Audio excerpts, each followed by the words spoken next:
우리가 종합대학의 명칭으로 사용하는 유니버서티라는 명칭은 이탈리아의 볼로냐 대학에서 시작되었다고 합니다. 중세에서 근대로 넘어오는 시기에 단일 학생 조합이 있었는데 그 학생 조합의 이름이 라틴어로 우니베르시타스였고 이게 영어로 유니버시티가 됐다는 것입니다. 그런데 이 명칭의 유래보다 그 당시는 학생 조합이 대학 본부의 역할을 하면서 학교 행정을 좌지우지했다는 것입니다. 그만큼 학생들의 권위가 강했다고 하는 내용이 인상적이었습니다. 이런 학생 조합에 대응하기 위해 교원들도 조합을 만들었는데 그 명칭은 콜레지아였다고 합니다. 그런데 이 명칭은 지금에 와서는 단과대학을 뜻하는 콜리지로 남게 됐습니다.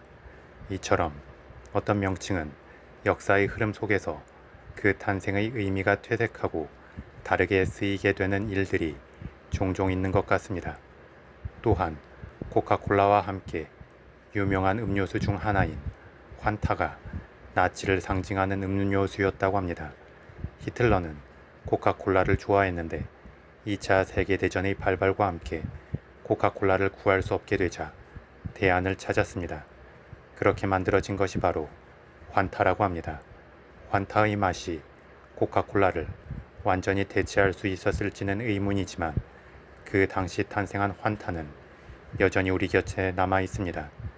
이처럼 어떤 결핍은 또 다른 창조로 이끈다는 생각이 듭니다.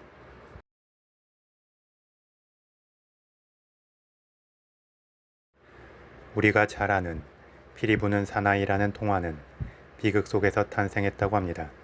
그 동화 자체가 좀 음울한 교훈을 주기는 하지만 그 유래 자체가 비극이었다는 것은 새롭게 알게 된 사실입니다.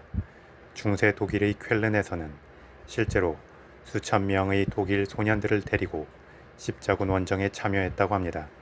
그렇게 소년 병사들을 죽음의 전쟁터로 몰고 간 역사적 사실을 배경으로 피리 부는 사나이라는 동화가 생겨난 것입니다. 이 동화의 교훈은 신뢰를 지키고 제대로 감사하고 보상할 줄 알아야 한다는 것이지만 이 동화의 유래를 알고 나면 과거의 슬픈 역사를 떠올릴 수밖에 없을 것 같습니다. 그리고 1차 세계대전이 끝나고 프랑스에서는 40조 달러에 달하는 거액을 들여서 독일과의 국경에 마지노선을 만듭니다. 그런데 독일은 그 마지노선 구간을 피해 우회하는 전략을 사용해서 2차 세계대전 때 짧은 시간에 파리를 점령해버립니다. 그래서 지금은 마지노선이 하나의 관광 상품으로만 남아 있습니다. 이는 한 치안만 보고 결정한 한심한 역사적 결정의 대표적 사례라 할 수 있을 것입니다.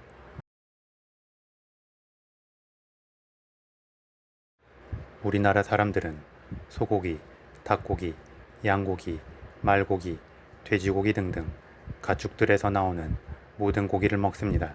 하지만 특정 지역에서는 먹을 수 있는 고기와 먹지 못하는 고기에 대한 구분이 있습니다. 예를 들어 인도에서는 소를 숭상하기에 소고기를 먹지 않습니다. 반면 이슬람 지역에서는 돼지고기가 경전에 금지된 고기여서 먹을 수 없습니다. 대신 그들은 다른 고기를 먹습니다. 이러한 문화적, 종교적 차이 때문에 국가 간의 전쟁이 발발하기도 했습니다. 그런데 인도에서 소를 먹지 않는 이유는 우리가 일반적으로 아는 종교적 이유도 있지만 경제적 이유도 크다고 합니다. 소는 이동수단도 되고 우유를 생산하기도 하며 소의 배설물은 연료로 쓰이기 때문입니다. 그래서 종교적 금기를 통해서 안정적 경제 유지의 목적을 달성한 사례인 것입니다. 인도에서는 소를 대우하는 행태만 봐도 종교적 이유보다 경제적 이유가 크다는 것을 알 수 있습니다. 즉, 숫소의 경우는 시숫소를 제외하고는 거세에서 농사나 운송에 사용하고 물소는 때때로 식용으로 수출까지 한다고 합니다. 그리고 길에 돌아다니는 소들을 매질하거나 돌을 던지는 등의 장난을 치는 일도 종종 있다고 하는 것을 보면 인도의 소는 종교적 숭상의 대상이라고만 보기보다는 이 책의 설명처럼 필요의 대상이라는 비중이 실질적으로 더 큰 것 같습니다.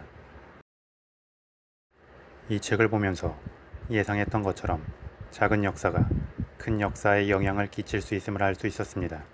또한 어떤 최초의 탄생 의도와는 상관없이 역사의 흐름 속에서 왜곡되고 변형되는 일들도 많음을 알 수 있었습니다. 이처럼 어떤 역사적 사실이나 유래는 그 자체로 멈춰 있기보다는 항시 관계를 맺고 변화하는 역동성 속에 있습니다. 그래서 우리는 일반적으로 알려진 큰 역사적 사실만을 알려 하면 안 되고 그 이면의 흐름도 항시 주시하고 복합적으로 바라봐야 할 것이라 생각합니다. 그렇게 할 때 좀 더 제대로 된 역사적 변화 양상을 파악할 수 있을 것입니다.